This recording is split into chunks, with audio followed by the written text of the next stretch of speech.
سورہ فاتحہ یہ مکی سورت ہے، یعنی ہجرت سے پہلے اس کا نزول ہوا۔ قرآن پاک کی ترتیب کے اعتبار سے اس کا نمبر 1 ہے، اور قرآن پاک کے نازل ہونے کے اعتبار سے اس کا نمبر 5 ہے۔ اس میں 7 آیتیں ہیں اور 1 رکوع ہے۔ اس سورہ مبارکہ کے کئی نام ہیں۔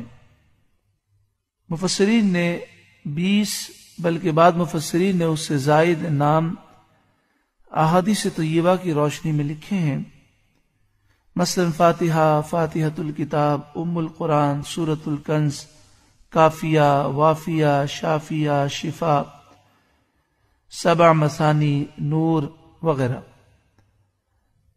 ناموں کی کثرت اس کے شرف اور اس کی رفعت اور بلندی پر دلالت کرتی ہے، یعنی اتنے سارے جو نام بیان کیے گئے، اس سے یہ واضح ظاہر ہوتا ہے کہ سورہ فاتحہ کو بڑی اہمیت حاصل ہے، اس کی فضائل بہت زیادہ ہیں۔ اس سورہ مبارکہ میں 140 حروف ہیں۔ اس سورہ مبارکہ کو مکی کہتے ہیں، جیسے ابھی ذکر ہوا کہ اس کا نزول ہجرت سے پہلے ہوا، لیکن ایک روایت یہ بھی ہے کہ اس کا نزول مدینہ شریف میں ہوا، اور ایک روایت یہ ہے کہ مکہ شریف میں بھی نزول ہوا اور مدینہ شریف میں بھی ہوا، اور یہی روایت مستند ہے کہ مدینہ شریف میں بھی اس کا نزول ہوا اور مکہ شریف میں بھی نزول ہوا۔ 2 مرتبہ اس کا نزول اس کے شرف کو اور اس کی فضیلت کو ظاہر کرنے کے لیے ہے۔ اس سورہ مبارکہ کا ایک نام ہے سورۃ الشفا، شفا والی سورت، اور ایک نام ہے رقیہ، اس کے معنی ہوتے ہیں دم کرنے والی سورت۔ قال رسول اللہ صلی اللہ علیہ وسلم فی فاتحۃ الکتاب شفاء من کل داء، پیارے آقا صلی اللہ علیہ وآلہ وسلم نے ارشاد فرمایا، سورہ فاتحہ میں ہر بیماری کی شفا ہے۔ اس سورہ مبارکہ کو اگر مریض پر پڑھ کر دم کیا جائے تو اللہ تعالیٰ شفا عطا فرماتا ہے۔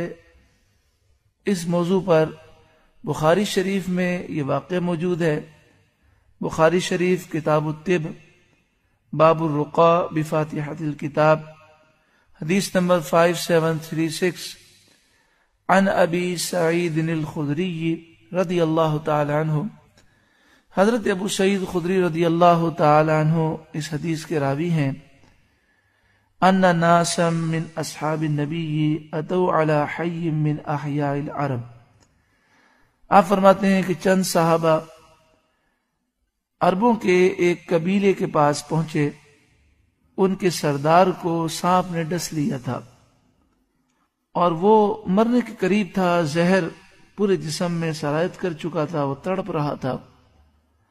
فقالوا هل معكم من دواء او راق،